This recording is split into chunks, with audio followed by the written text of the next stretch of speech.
Haunted hiking trails, creepy old graveyards, abandoned ghost towns, and old buildings where spirits lurk.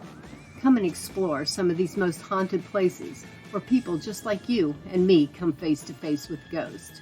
This is folklorist and author Jeanette Quackenbush with Backroads Books by 21 Crows. I discover and research old ghost stories, folklore, and legends, then pass them on to you. I have found a whole bunch of these haunted locations of legends and folklore. Now let me help you find your scary place where our natural world and their supernatural world collide.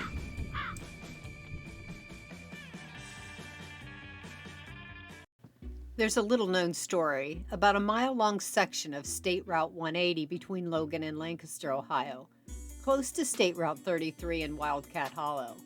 In its early years, this section was called Shades of Death, and for good reason.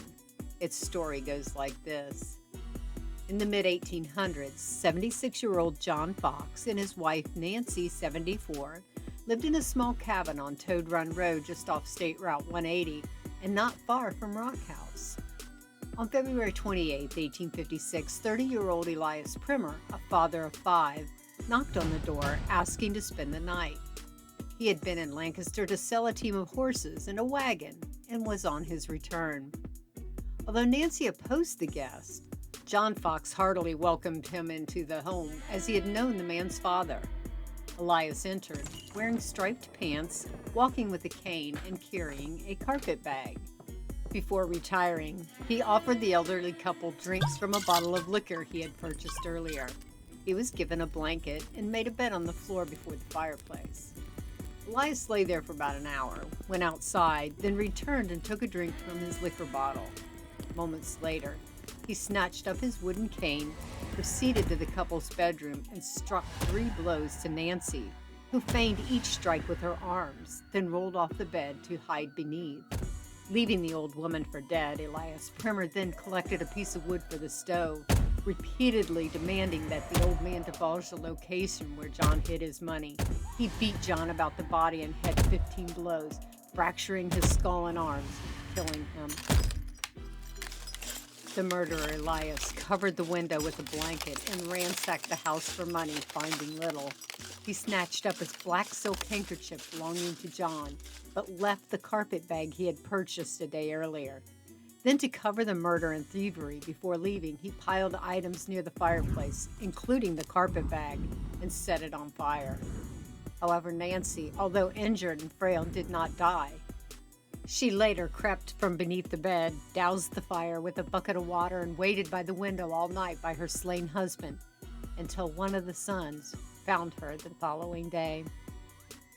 As Elias made his way to Logan, word spread quickly of the murder. He visited several businesses in town, acting strangely, and his actions fell under suspicion. Immediately, county officials took him to custody and found a black silk handkerchief and a key in Elias's possession. The key fit the carpet bag left at the Fox home that Elias had laid in front of the fireplace, believing it would be consumed in flames, along with the torn $2 bill he had tried to use for pay at a store the day before, the striped trousers, and the cane. All of this evidence tied the murder to the 30-year-old. Elias Primer was found guilty after a trial. A boarded enclosure was made behind the old jail on 2nd Street in Logan, where he was hanged on Wednesday, November 26, 1856. Elias dangled from the noose for 34 minutes.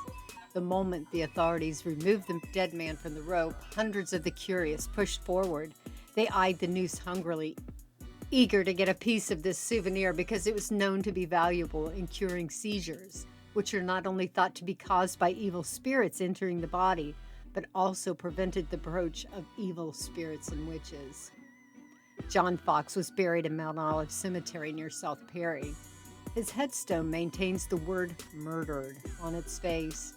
The family of Elias Primer buried the murderer's corpse in the Primer family cemetery not far from that mile section of State Route 180, where the tree canopy covered the narrow road, making it murky and dark, forever leaving that section cursed with its name. Shades of Death.